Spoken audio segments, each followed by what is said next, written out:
tiba tidak sadar, ada videonya beredar, toh viral. Yang dia lakukan apa? Nah,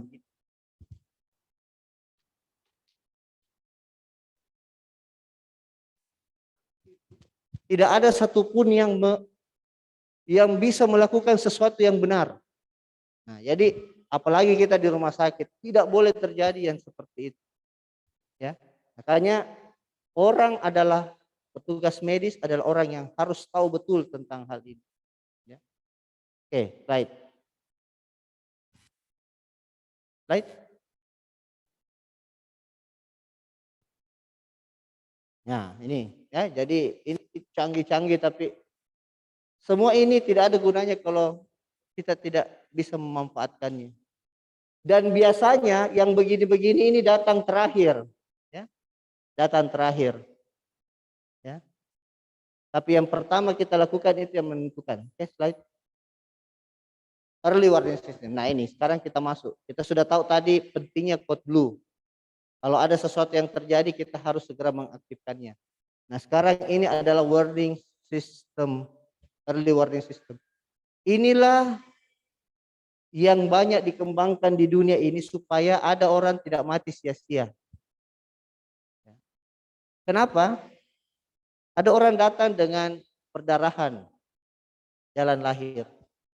Itu pasti kita sudah bisa membayangkan seberapa besar kemungkinannya ini kalau tidak diapa-apai atau berjalan terjadi terus, maka kita bisa tahu bahwa sebentar lagi dia akan masuk ke gawatan. Dan sebentar lagi dia akan meninggal kalau tidak dilakukan penanganan yang baik. Ya. Nah, jadi kita yang bertugas baik di UGD maupun di Bangsal itu harus betul-betul memahami ini early warning system. Yang saya katakan tadi, tidak ada sesuatu yang terjadi tiba-tiba, ada di antaranya. Ya kan? Nah, di antaranya itulah yang disebut sebagai early warning system, di mana kita harus tahu, oh ini saya harus observasi tiap 5 menit, tiap 30 menit. Ah ini enggak, ini cukup 2 jam saya lihat. Oh ini enggak. Jadi early warning system lah ini yang akan memantau kondisinya orang. Ya. Nah, jadi tidak ada, sekali lagi, tidak ada orang yang tiba-tiba jelek. Tidak ada. Saya matikan gitu. Anu ini.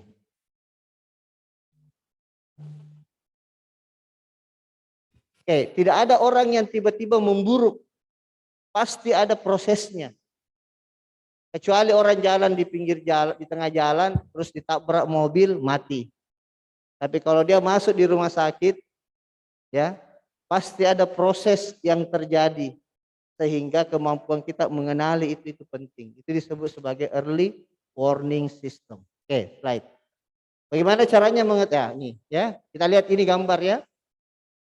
Tidak pernah ada berhasil di akhir orang kalau dia mengalami henti napas atau henti jantung atau gawat, ya, kalau tidak dimulai dengan pengawasan yang baik. Itulah fungsinya EWS. Artinya sebelum dia sampai pada henti jantung dan sebagainya, kita sudah bisa membayangkan. Kalau perlu ditarik-tarik, memang itu troli yang mengandung semua alat-alat. Kenapa? Karena kita sudah membayangkan bahwa inilah kondisi yang akan terjadi pada pasien ini. Nah, ada balik. Ya, jadi tidak pernah ada keberhasilan di sini kalau ini tidak. Ya, jadi ada orang mengatakan tiba-tiba buruk, tidak ada. Pasti ada sesuatu yang kita bisa lihat. Nah, ini intra hospital, ini dalam rumah sakit, ini di luar rumah sakit ya. Oke, baik. Nah, inilah model early warning system yang pertama diperkenalkan. Jadi hanya ada 5 yang kita nilai. Nadinya, nafasnya, suhunya, tekanan sistolnya, tekanan darah sistolnya, dan kesadarannya. Jadi apa yang kita tulis di sini sebenarnya ini adalah yang kita tulis setiap hari di lembaran integrasi kita kan. Cuma kita tidak sadar kadang-kadang kita sudah tulis tensinya umpamanya 90, nah sudah masuk di 2, ya kan? Nah, Pasiennya sudah mulai ngantuk-ngantuk, dia sudah mulai dibawa sini. Jadi nilainya sudah mungkin hati-hati. Dia harus mungkin sudah dinilai 5 atau 6 sehingga dia harus diobservasikan tiap jam. Tapi kalau dia umpamanya datang dengan tensi nadinya 100, napasnya tidak cepat, suhunya normal-normal saja, sistoliknya bagus, sadar baik, ya tidak ada nilainya, ya kan? Tapi kalau kita sudah ketemu pasien di UGD, kita sudah bisa lihat, oh ini. Makanya ini kadang-kala ini tidak perlu dihafal. Ini seharusnya ada di setiap UGD. Jadi digantung saja di mana saja ada pasien dilihat, oh ini DWS-nya begini. Karena bayangkan kalau kita ketemu orang baru kita hafal susah. Jadi ini adalah hal-hal yang perlu ada di catatan-catatan ada di UGD. Slide. Nah, ini ditambah lagi. Ini ditambah lagi. Ya, urinnya. Jadi semua yang kita tulis itu semua di lembaran integrasi ada di sini. Ya, ditambah lagi. Ini modified. Ya. Nah, ini biasanya digunakan kalau kita pasien-pasien pasca bedah dan sebagainya karena kita mau lihat apakah urinnya keluar atau tidak dalam 2 jam. Kalau dia sudah mulai kurang urinnya, nah artinya hati-hati. Mungkin dia akan mengalami kegawat daruratan yang lain. Ya, jadi ini contoh modified early warning system slide. Nah ini, besok ini dokter Nas bawa enggak? Oh, bawa, oke. Nah gambarnya mau saja paling enak kalau begitu. Ya, karena obstetri itu beda dengan orang normal kan. Nah makanya kalau kita lihat ini slide. Nah ditambah lagi di bawahnya ini. Jadi semua yang di atas ini sama, yang di bawahnya ini ada proteinuria kah, bau ketubannya dan sebagainya ya. Jadi besok lebih jelas. Oke, slide. Nah, jadi ini semua harus ada sehingga kita tidak menghafalnya. Jadi kita tahu bahwa ini adalah suatu proses kegawatan. Oke, slide. Ya, jadi kalau kita lihat early warning ini, inilah siklus sehingga kita bisa mencegah orang meninggal atau menjadi jelek di rumah sakit kita. Yang pertama adalah kita harus betul-betul melihatnya, ya. Kemudian kita bisa menilainya apakah dia abnormal atau tidak.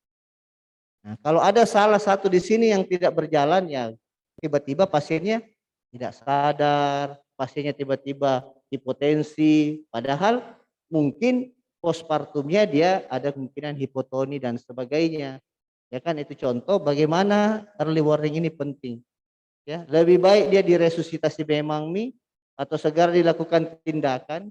Ya kalau zaman saya residen dulu ya 20 tahun yang lalu ya masih bisa lah kita menemukan begitu. Kalau kita tugas di Fatima di mana, ya kan?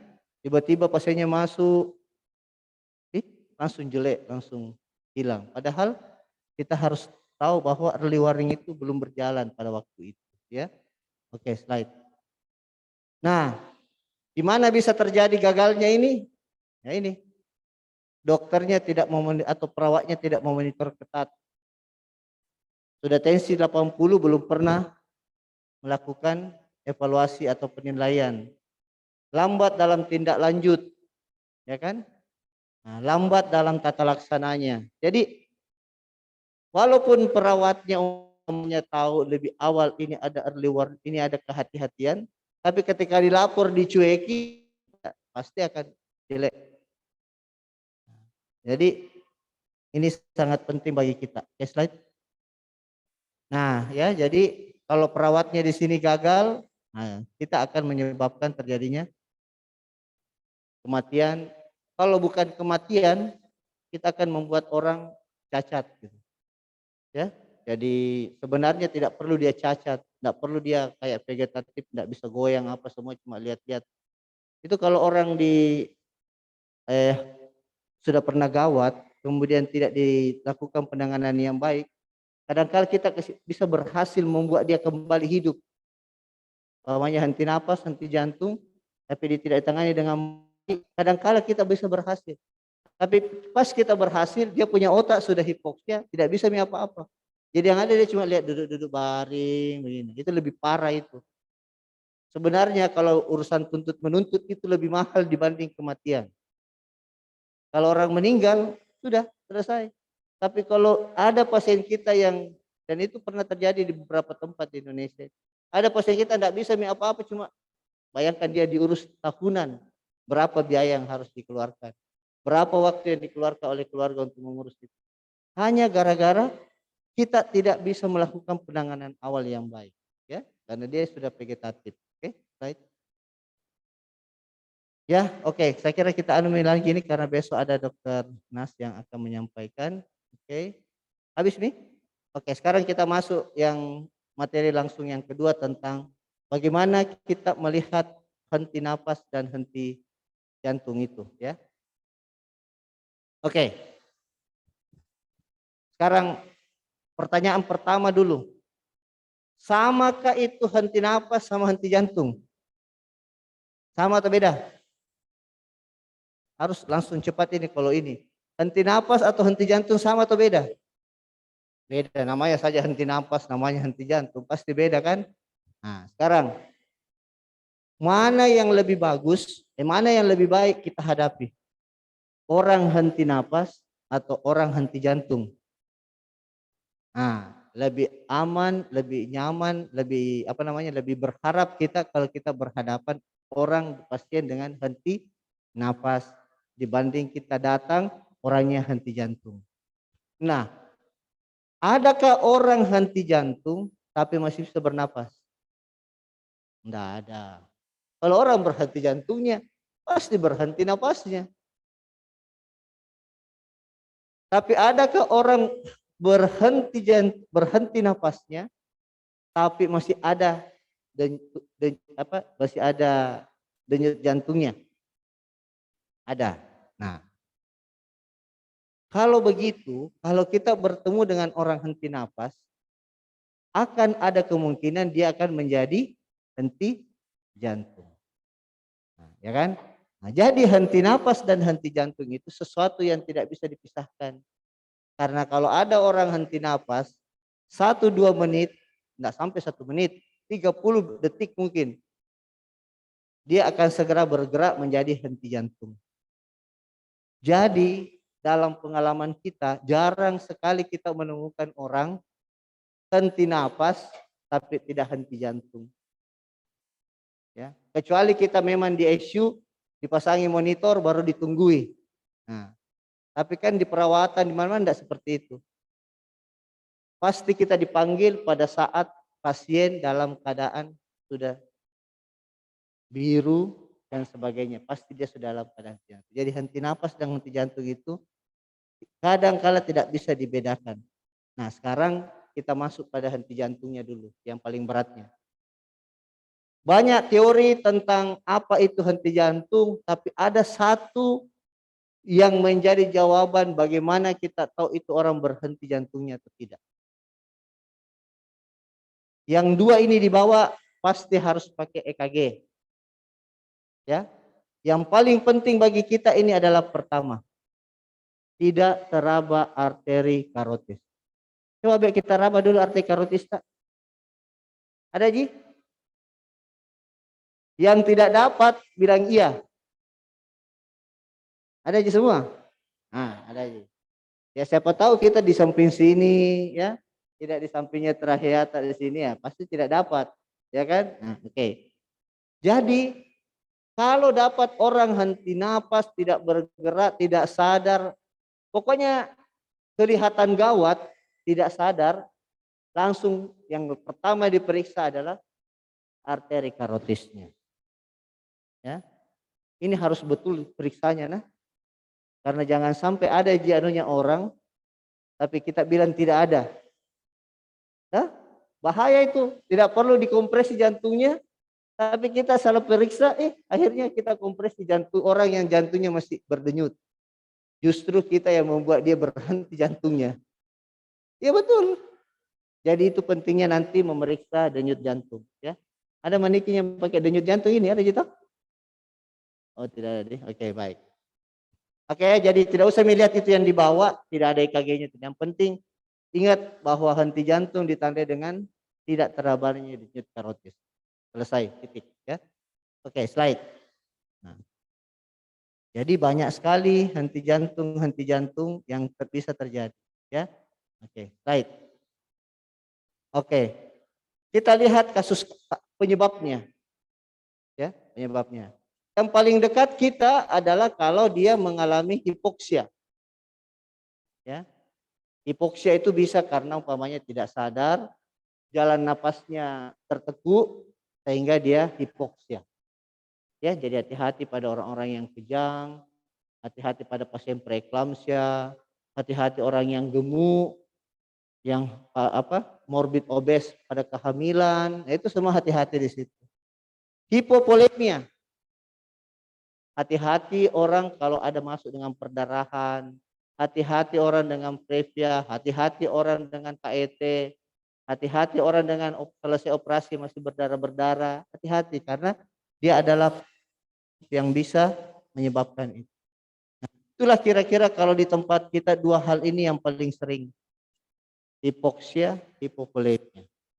Itu dua yang paling mungkin bisa kita dapati. Oke, slide. Nah, sekali lagi gambar ini kita lihat bahwa setelah kita ini perhatikan yang dibawa saja ya di dalam rumah sakit. Setelah kita bisa melakukan early warning system yang bagus, mengenali, kemudian kita mengaktifasi kita punya code blue, panggil orang. Berikut yang tergantung adalah yang menentukan itu adalah bagaimana kita melakukan RKP atau RJP dengan benar. Ya.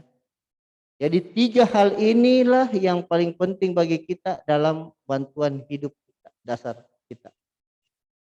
Jadi kalau kita bertemu dengan orang yang gawat, kalau 3 ini kita bisa lakukan dalam 2-3 menit pertama, maka kita akan bisa membantu orang yang mengalami henti jantung atau henti napas.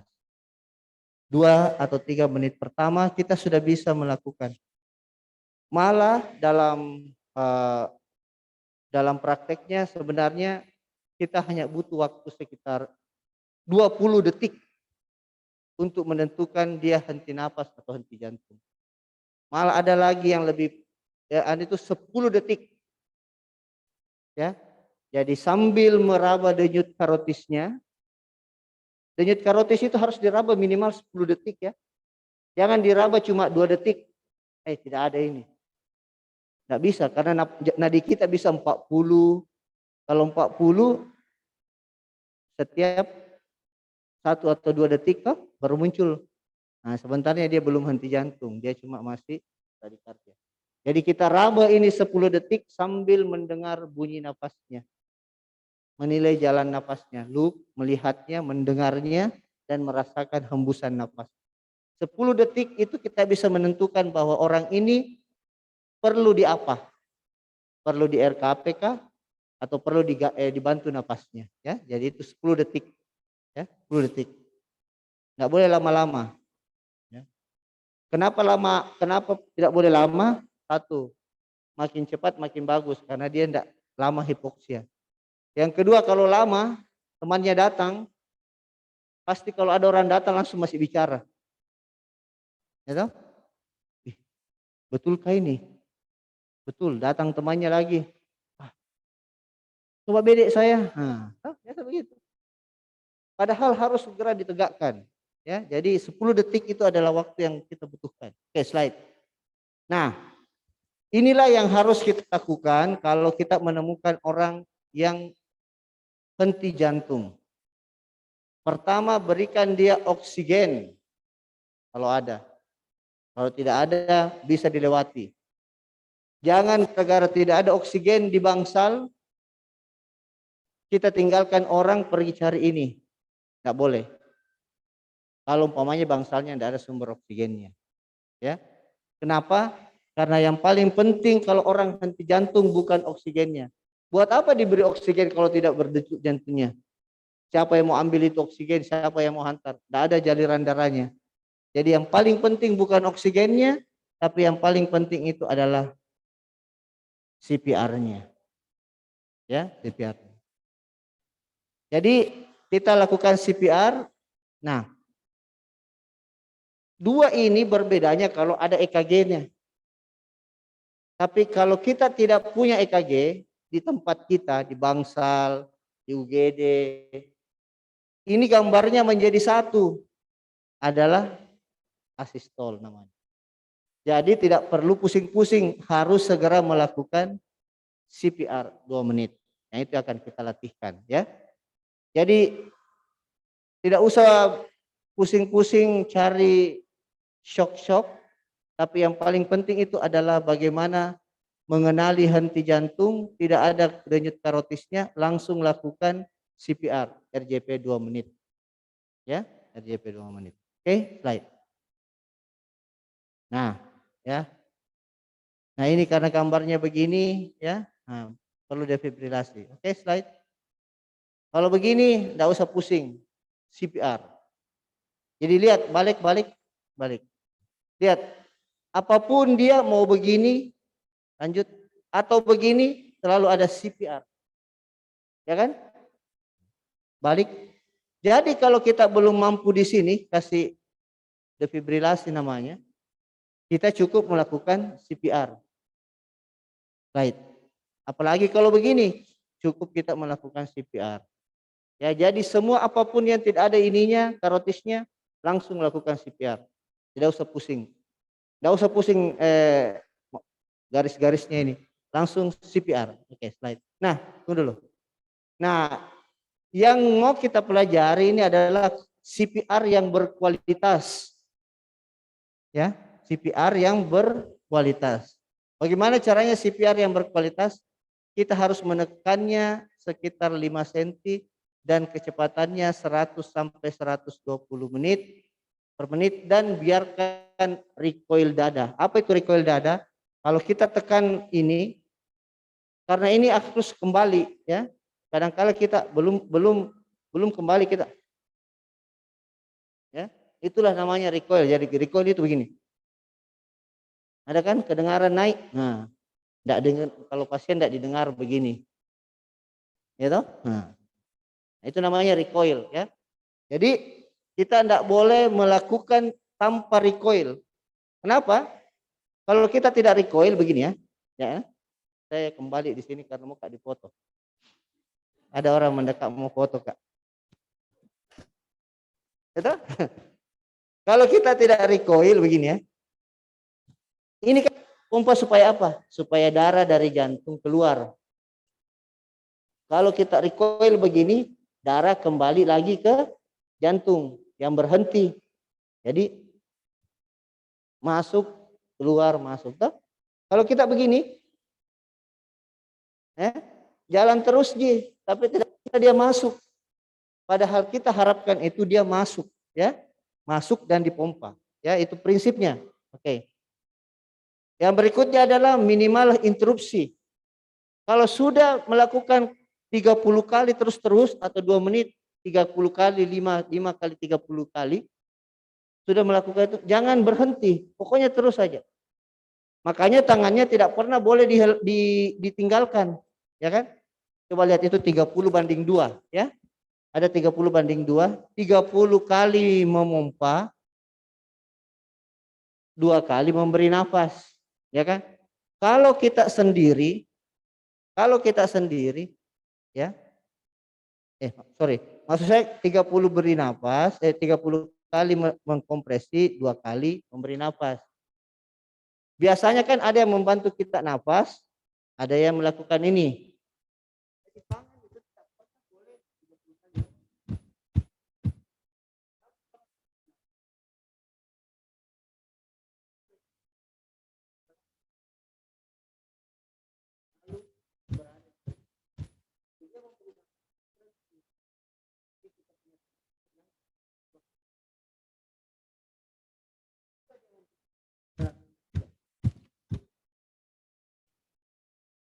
Interupsi.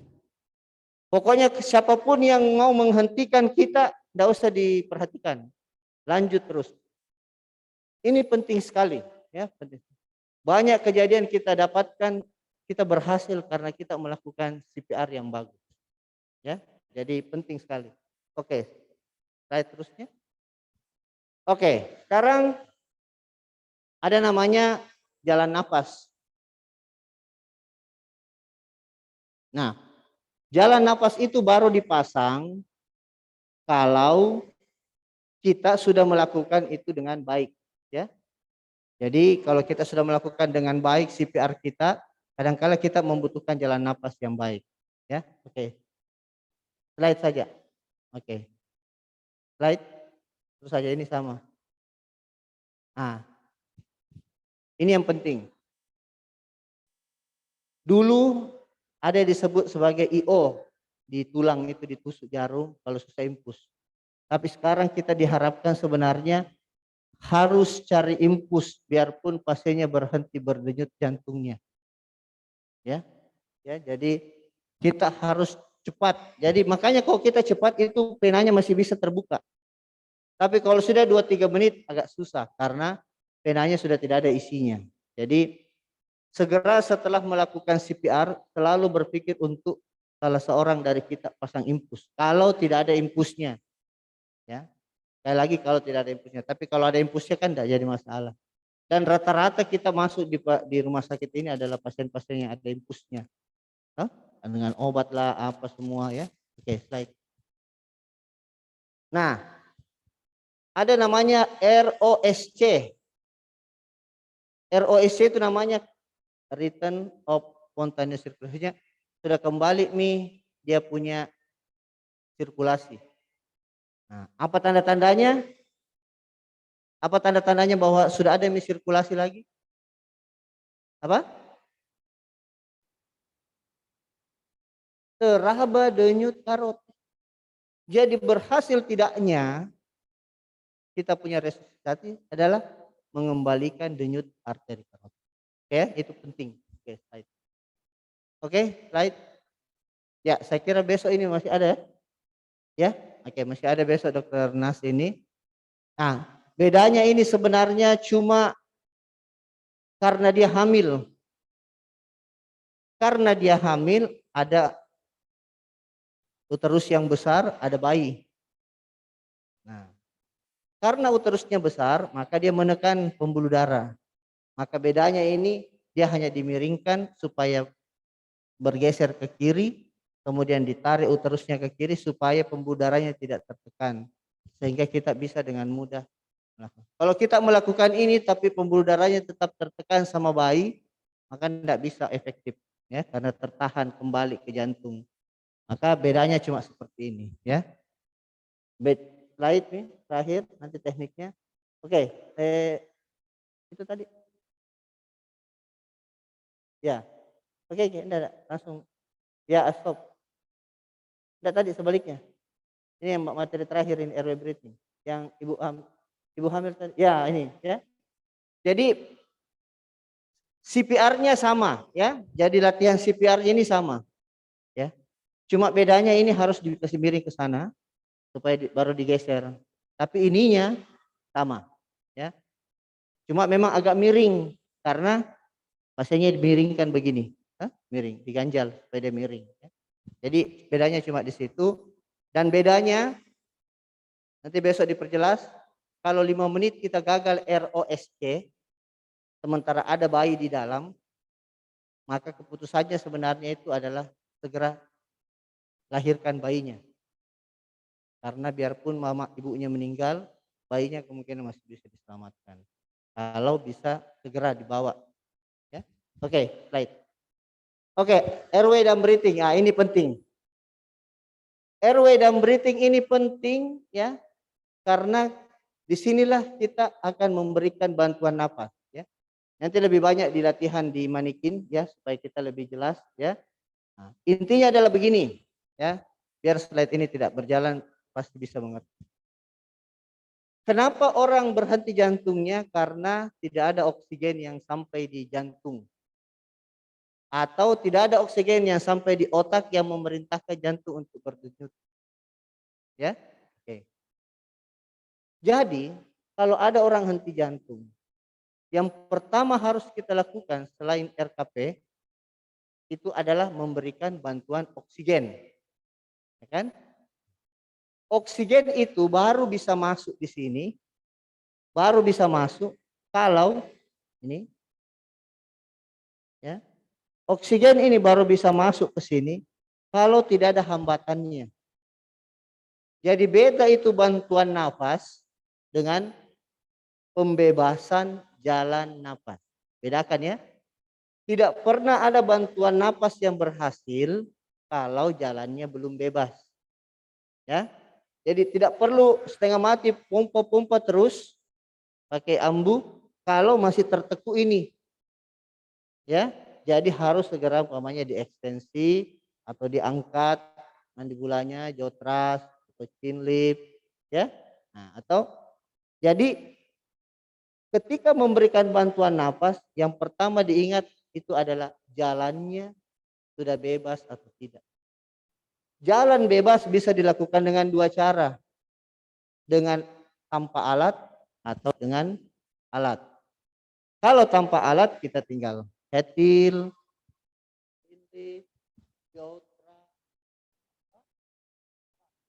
tapi kalau kita punya gudel, orofaring airway, dia menggantikan pekerjaan kita tadi. Jadi cukup dengan memasukkan oropharyngeal airway. Ini di.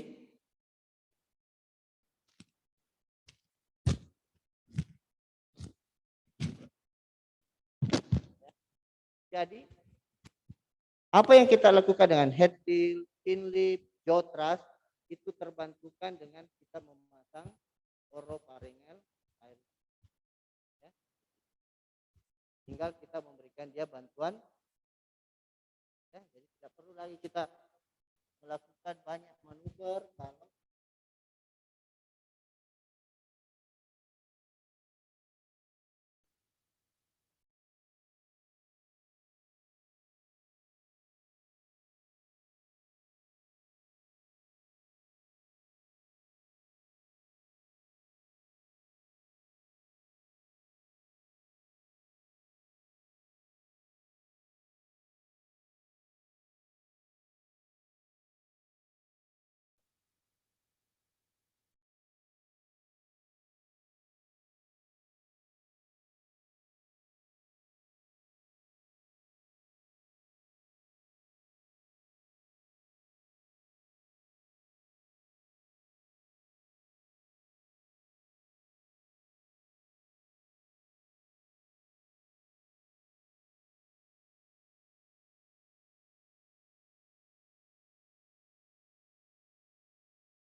ABC, airway, breathing, circulation.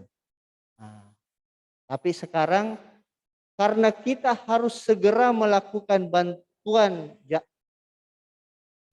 pompaan jantung kalau ada orang henti jantung, maka dibalik CAB. Kenapa penting? Ya karena memang jantungnya yang harus segera dipompa. Jadi kalau orang ketemu, kita bertemu dengan orang yang henti jantung, karotisnya tidak ada, maka bukan ini yang kita pusingi. Kita harus segera melakukan RJP. Ya. Karena sambil kita melakukan RJP, pada saat kita memberi dua bantuan nafas, kita pasti membebaskan. Ya, jadi kita berpikirnya adalah CAB. Ya, kalau dia henti jantung. Tapi kalau ini masih teraba, ini tidak perlu dipusingi. Yang penting dilakukan adalah airway breathing. Oke. Jadi bantuan hidup dasar itu simple kalau dicerita. Ya. Kalau dipraktekkan juga simple. Karena boneka jadi dipraktekkan. Nah, tapi kalau bertemu dengan orang yang henti napasnya atau berhenti jantungnya, nah, kadang-kala kita juga yang lebih dahuluan RJP. Oke ya, saya kira ya, jadi nanti lebih banyak kita praktek-praktek karena ini saya lihat cukup bagus ya, ada CPR, ada jalan napas, CPR-nya 2 ya, kita lebih bagus untuk. Nah, yang penting intinya saya simpulkan yang pertama, code blue itu penting dipahami oleh kita semua. Apa yang saya harus lakukan kalau ada kegawat daruratan? Siapa yang saya harus hubungi? Satu. Kedua, apa yang saya harus lakukan pada saat saya menunggu orang datang membantu saya? Yaitu pastikan bahwa kita bisa menentukan dia berhenti napasnya kah atau dia berhenti jantungnya. Kalau dia cuma berhenti napasnya karena ada karotisnya tapi tidak bernafas, cukup berikan dia bantuan nafas dengan sebelumnya membebaskan jalan napasnya. Tapi kalau dia sudah berhenti jantungnya, maka yang harus segera kita lakukan adalah CPR sambil menunggu orang yang bisa lebih kompeten datang melakukan. Jadi simpel saja materi hari ini itu saja lima kalimat ya. Pertama, tahu ada suatunya, ada tidaknya kegawatan. Kedua, aktifkan code blue kalau ada kegawatan. Tiga, lakukan sesuatu sambil menunggu yang bantuan itu yang lebih tahu itu datang. Ketiga, empat, pastikan dia henti nafas atau henti jantung. Kalau dia henti nafas, lakukan bantuan nafas. Kalau dia henti jantung, lakukan RKP. Itu saja intinya ya. Pendahuluannya aja yang banyak. Ya. Oke, saya kira cukup ya. Itu penting sekali buat kita ya. Nah, kadang-kala prinsipnya yang kadang kita lupa. Kadang-kala kita panik, panik, ngorok pasiennya. Kita sudah panik toh. Apa yang saya harus lakukan? Nah, lupa. Oh, kayaknya harus di RKP. Nah, salah toh. Jadi bedakan henti nafas, henti jantung. Ya. Oke, saya kira cukup ya. Itu yang bisa kita bawa supaya kita bisa lebih sedikit banyak praktek bagaimana melakukan CPR dengan baik. Oke. Kalau nanti kita demo ya CPR ya. Oke. Oke, kalau gitu kita demo sekarang, kita lanjut skill ya. Oke, di mana kita kasih demo dulu sebelum mereka latihan.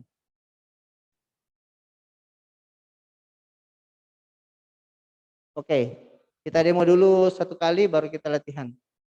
Siapa yang mau demo? Dokter Dita. Nah, oke. Bawa di mana? Ini.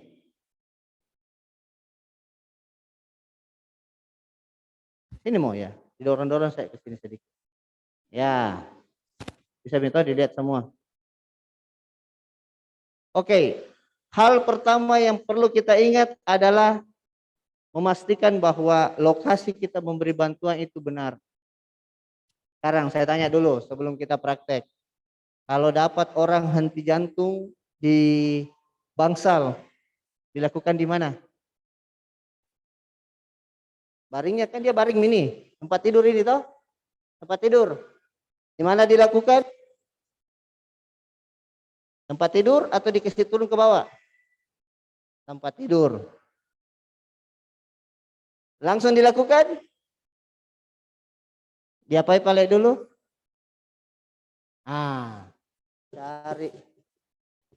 Tapi kalau tidak ada, harusnya itu di ruangan ada papan. Jadi langsung dibalik, langsung dikasih masuk papannya, ya. Tapi saya kira jarang sekali ada ruangan ada papannya, ya. Oke, terus lanjut. Oke.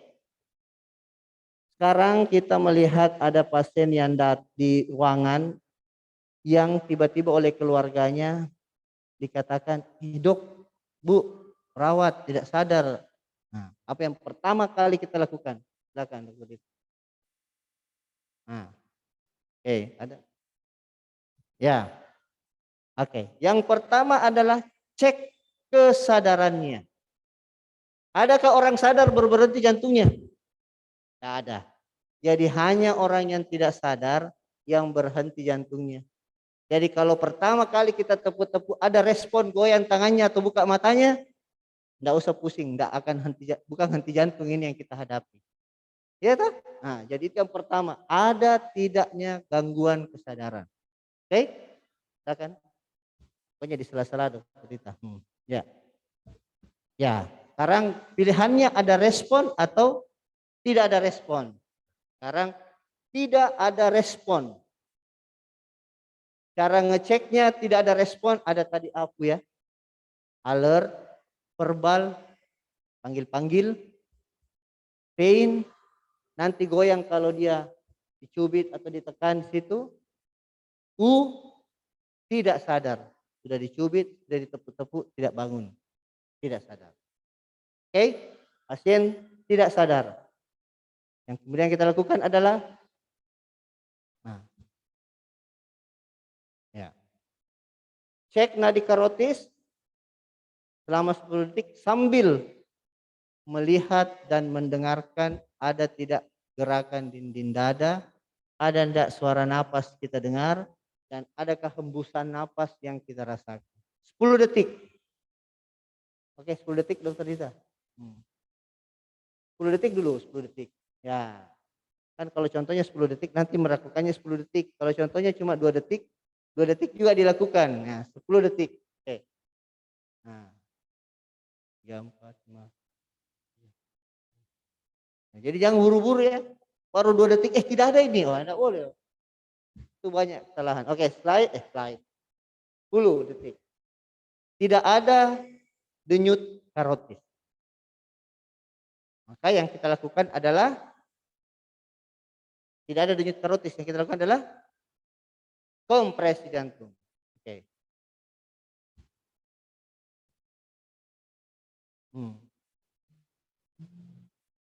Nah, ya, jadi usahakan kalau bisa ambil tempat sesuatu posisi yang membuat kita lebih nyaman, ya. Nah, yang ada saja. Nah, ya. Ini bagian paling bawah dari sternum, ya, prosesus sipodeus yang paling keras ini, ya. Nah, taruh ambil 2 jari di atasnya, kemudian meletakkan bukan punggung ya, apakah ini namanya, telapak tangan yang besar. Oke. Hmm.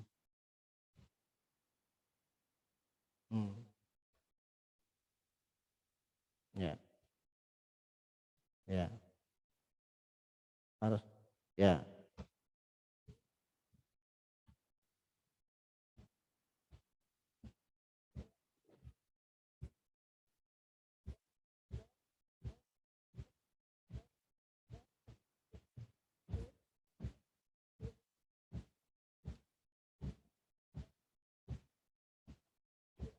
30 langsung mengambil bantuan napas 2 kali, ya. Kalau tidak ada orang, kita yang pergi di sana. Tapi kalau ada orang, dia memberikan 2 bantuan napas. Oke.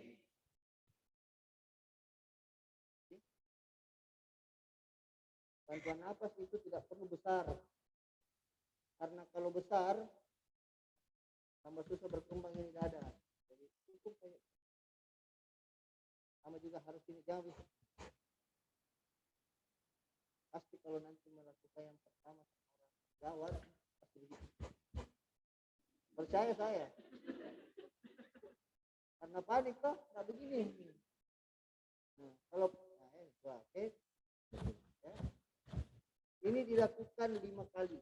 32, 32, 32, 32, 32.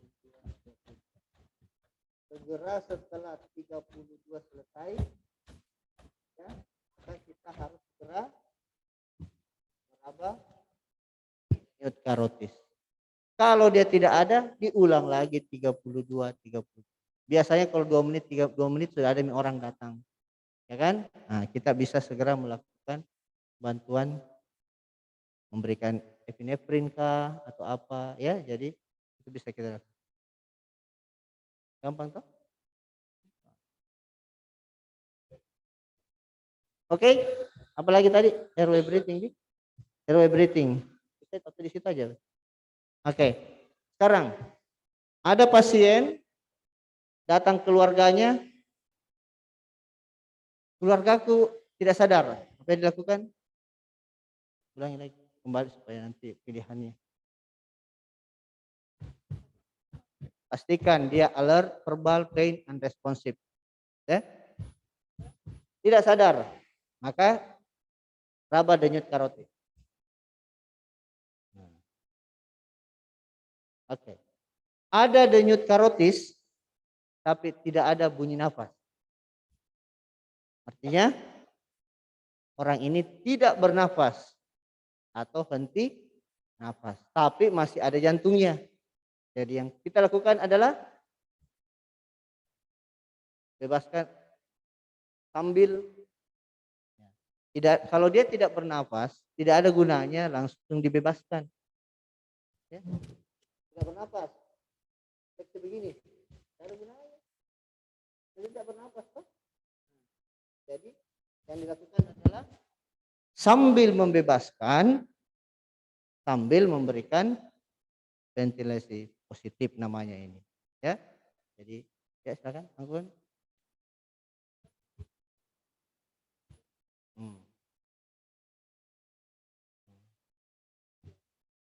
Bantuan saja dulu.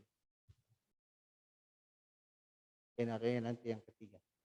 Nah, jadi kalau kita memberi bantuan nafas, kita bisa juga melakukan chin lift, jaw thrust, ya kan? Nah, jadi kita berikan itu. Oke. Sekitar 10 sampai 12 kali per menit. Ya kan? Oke. Nah, itu skenario kedua. Jadi pertama tidak ada nafas tidak ada denyut karotisnya. Skenario kedua ada denyut karotisnya tapi tidak bernafas.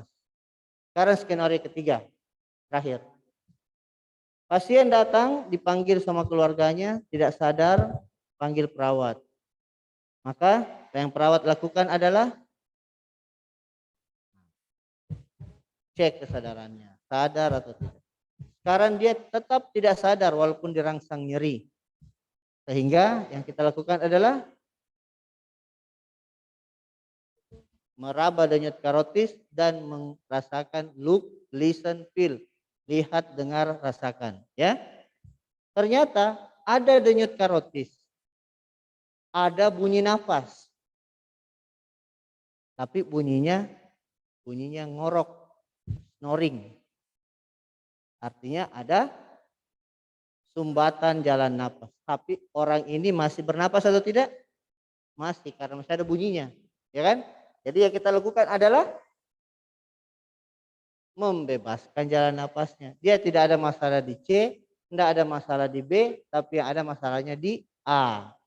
Jadi hanya A-nya yang kita lakukan, yaitu dengan tanpa alat atau dengan alat. Tanpa alat,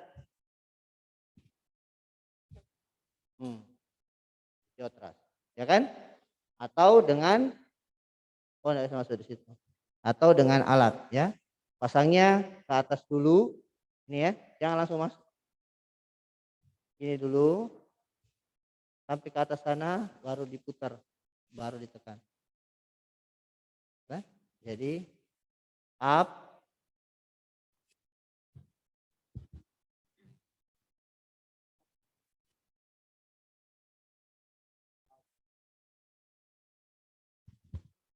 jadi hanya itu tiga skenario yang mungkin bisa kita hadapi pada orang-orang yang bermasalah. Apakah C-nya, B-nya juga, B-nya saja atau A-nya, ya kan?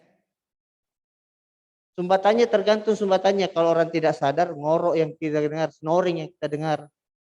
Tapi kalau sumbatannya orang tidak sadar, baru ada cairan di situ, maka yang kita dengar selain snoringnya, kita bisa dengar apa?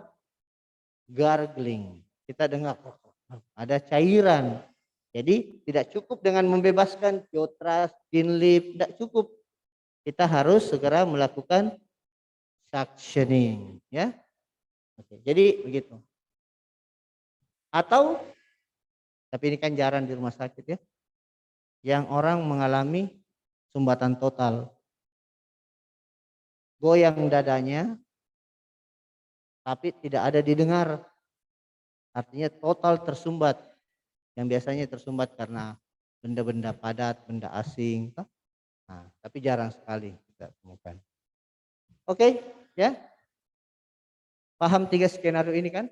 Nah, oke, saya kira tinggal dipraktekkan. Oke, ayo kita praktek bagaimana?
Oke, tidak ada pengembangan ada.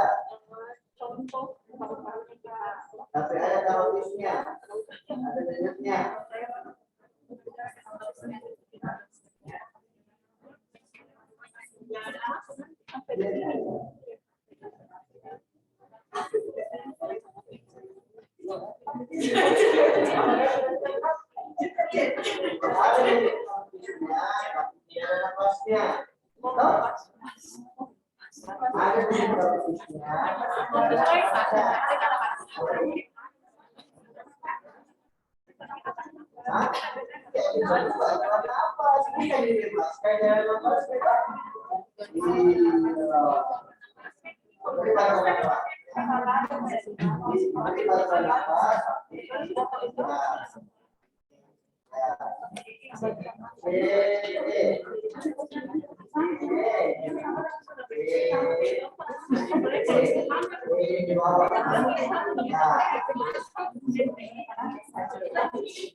Ini ada berapa orang?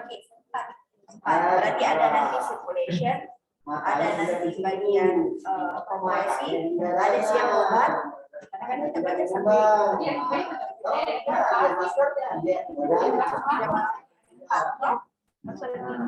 jadi berempat. Jadi misalnya ini ada pasien jantung gitu Pak. Siapa yang nanti bisa orang standby di sini? Ada dulu ada dapat kemudian dapat Pak. Iya, ambil yang lain yang tidak dapat itu. Ada dulu satu baru buat tim datang. Jadi buat dulu kita simulasi nah. Jadi misalnya di perawatan, toh? Buat dulu. Tidak Ada evidence itu Pak, evidence infus apa? nanti kita dapat yang itu. Siapa yang ngambil Pak? Tapi dulu dapat yang pertama. Bisa seperti satu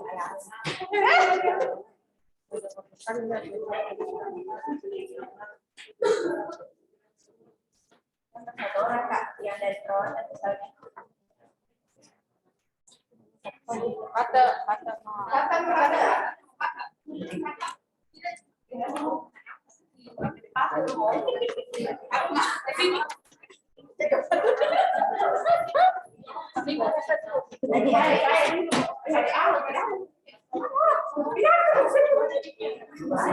ada dong. Dia ada perawatan apa? Boleh dong. Perawat juga tahu enggak sadar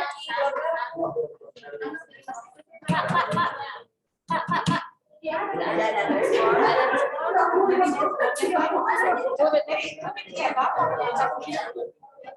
Tidak ada respon juga. Yang di karpisnya,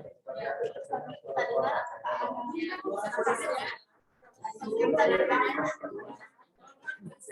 10 detik 4 5 6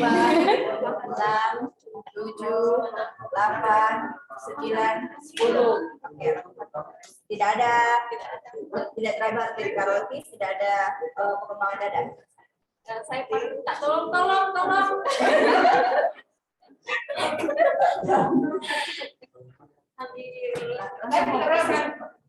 aktifkan ikut dulu. Kalau aktifkan dulu. Ya.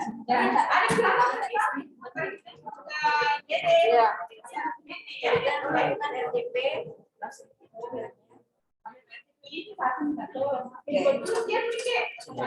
Oke, tempo dulu datang.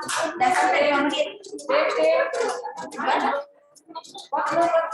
Ada yang ini RW. Siap gantikan kompresi. Ada yang satu siap gantikan kompresi. Satu dokumentasi, satu siap lagi circulation ya Kak. Ada yang infus. Satu dokumentasi, satu infus, satu circulation. Obat-obatnya Kak, obat resitasinya jangan lupa obat epilepsi.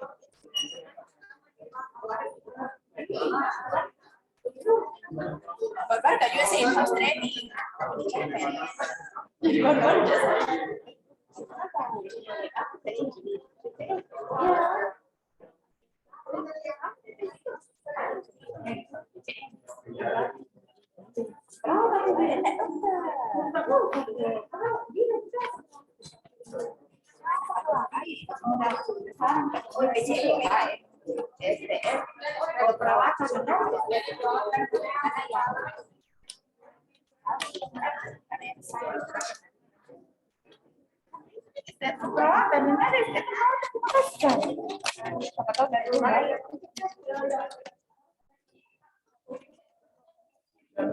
Untuk pergantian aku di sama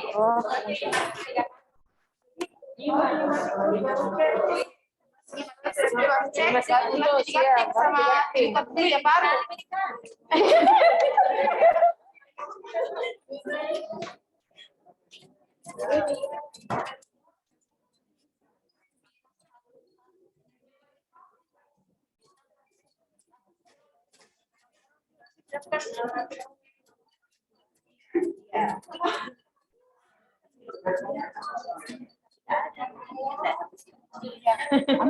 Nanti ya menelpon nanti ada yang satu pencatatan, ada menelpon dokter toh ini kan 4.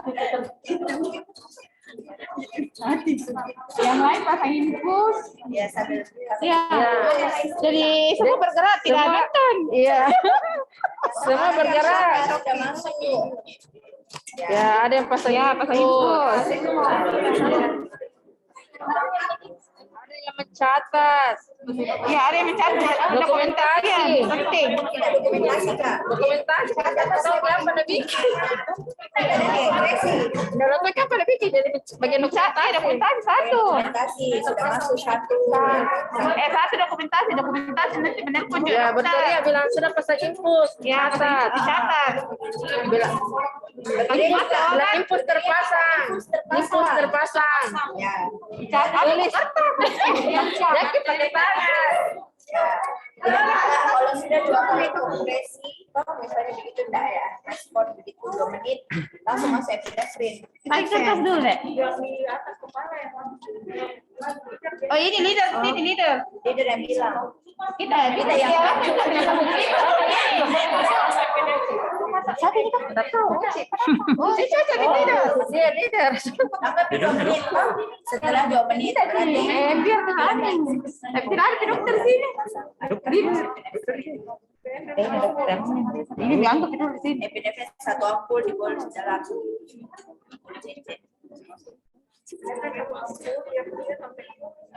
Ya, Masuk 1 ampul. ya catat. Ya, Lanjut catat. kompresi.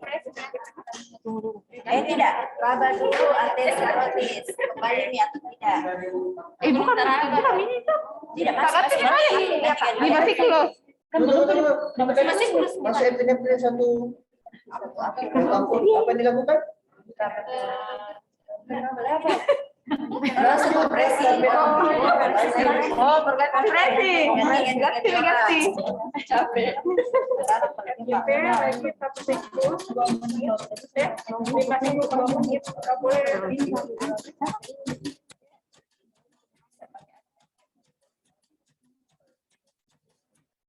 Dulu itu ada kan kayaknya kasih. Pokoknya bawa semua dulu. Mana Aca?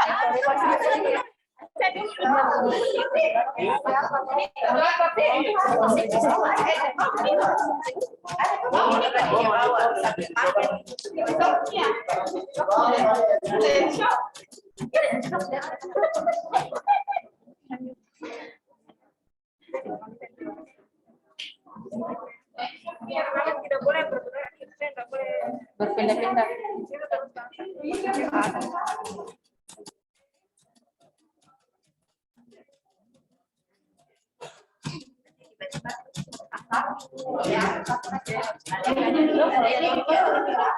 Lanjut lagi ke kompresi. Lanjut lagi masuk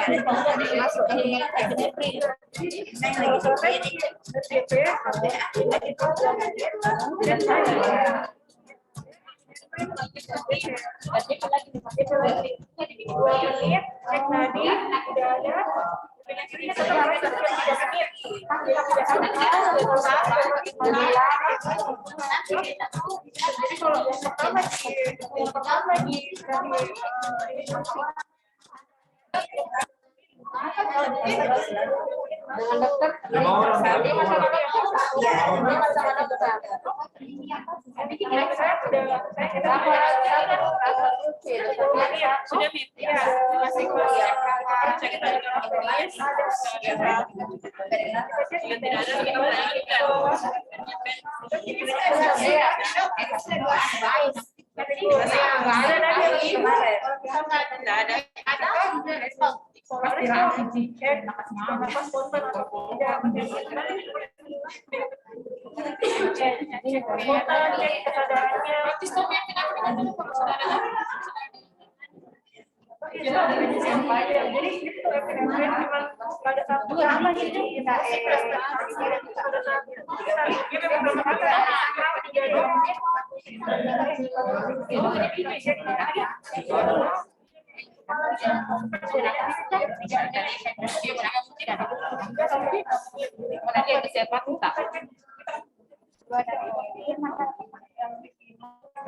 tapi nanti ada dokternya, dokternya sebagian bidarnya nanti dokter. jatuhnya sudah ROSC.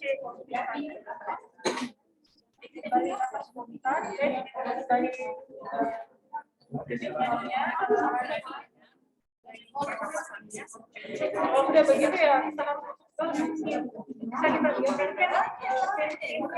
kejadiannya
Dua lagi. Nanti diulang-ulang ya, Pak.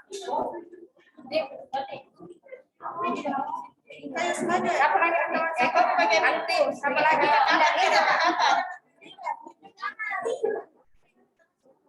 Ya,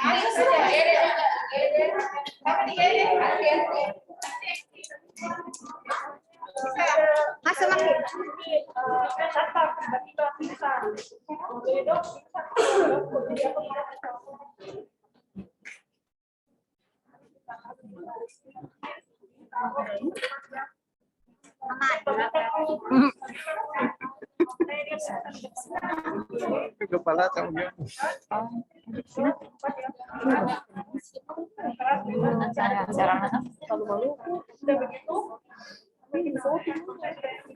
itu dokter mantan Ali.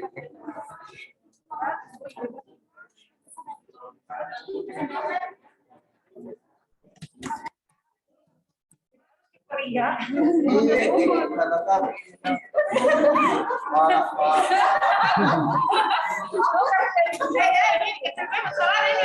tukar coba hati-hati. Besar suaranya.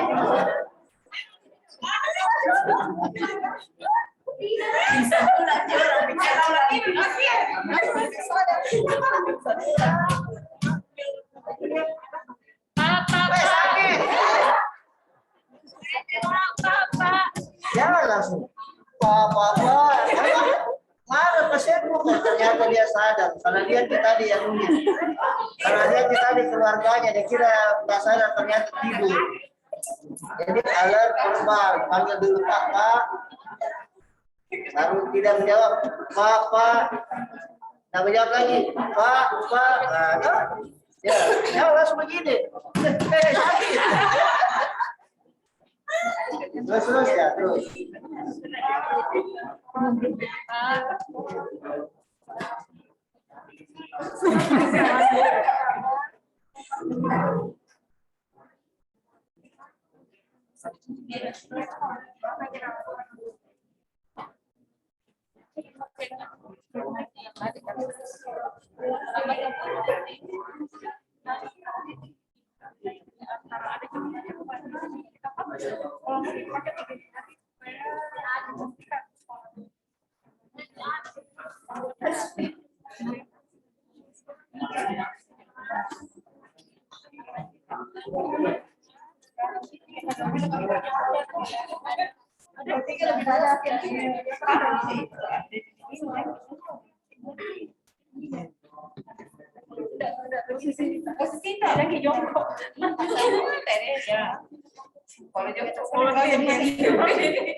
Kalau tempat itu harus naik.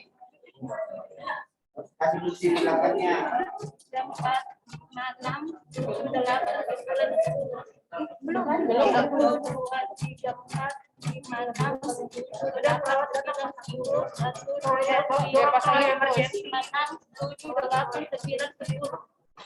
Ya, pasang sebagian kita penyakit ya, karena dicatat. 2 kali lagi 4, 5, 6, 7, 8, 9, 10, 1, 2, 3, 4, 5.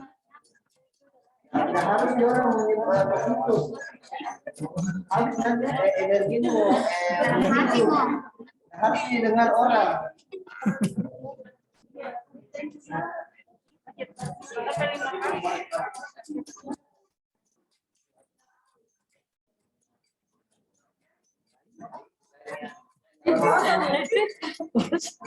Nah, poin.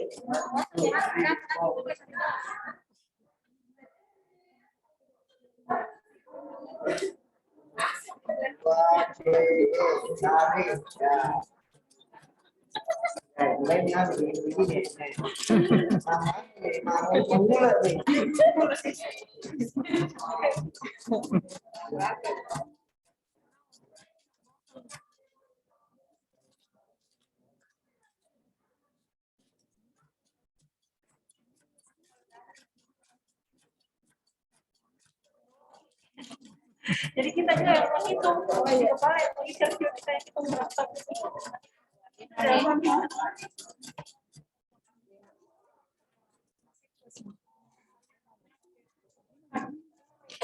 Iya. Terus cek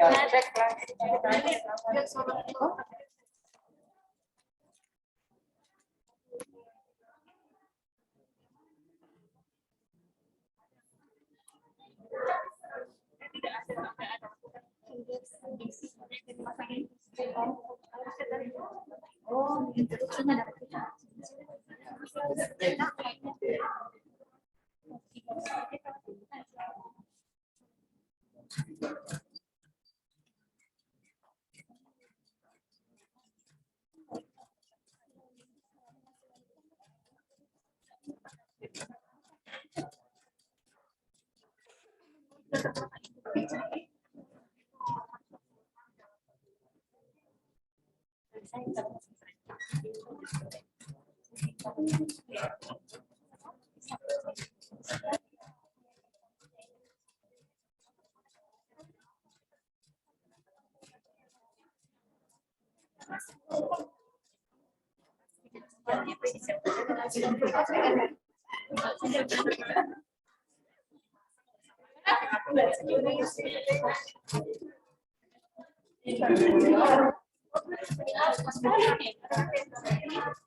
Untuk mereka dipersilakan kembali ke tempat masing-masing.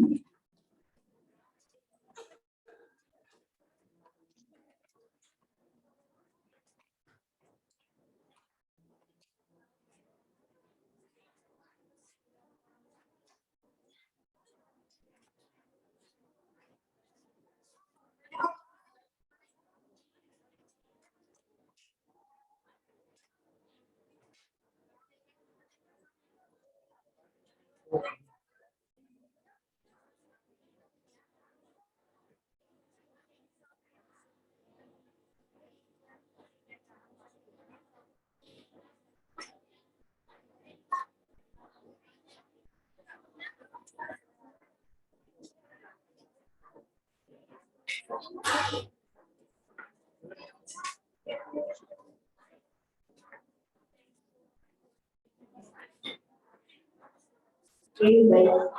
Jadi tadi ada sedikit pemaparan dilanjutkan dengan langsung mengenai kodlu dan bantuan hidup dasar. Mungkin nanti untuk peserta in-house training pada sore hari ini harus lebih, dan juga kalau ada kasus-kasus kan akan sering didapat di UGD, paling sering perawatan di OK dan lain-lain, itu bisa langsung dilakukan sesuai yang tadi sudah kita pelajari.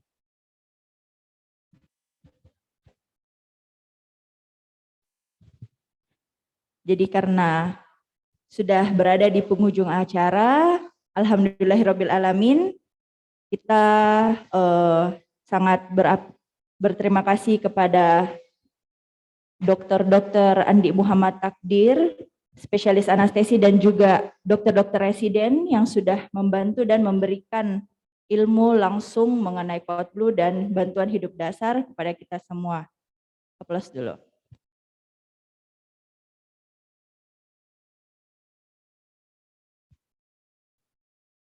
Saya dan segenap panitia yang bertugas pada sore hari ini dalam rangkaian acara in-house training kodlu dan bantuan hidup dasar mengucapkan banyak terima kasih atas kehadiran dokter dan juga peserta in-house training pada sore hari ini telah mengikuti acara yang sangat penting dan akan membantu proses akreditasi nanti.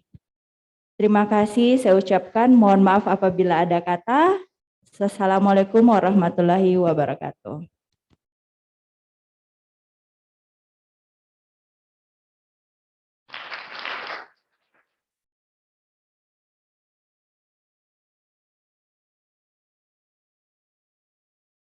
Ya, peserta maju dulu. Kita berfoto-foto dulu, Kak.